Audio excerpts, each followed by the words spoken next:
I have, I have difficulties to see in the distance, myopia, and for like I don't know 20 and more years, I wear glasses and contact lenses. In the last 10 years, I wear mainly contact lenses.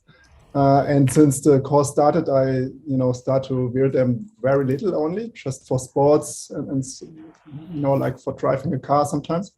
But other than that, I choose the glasses. And the real success story or the interesting thing I want to share is basically when I started to walk, like in nature without glasses. It was amazing. I have not done that.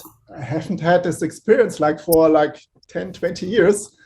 And it's amazing. And what I realized, I cannot say how much of improvement I have, but what I can say is when I walk for like, let's say half an hour in nature or even longer than that, and sometimes even I put on the glass for a short moment when I cross a street or something like that.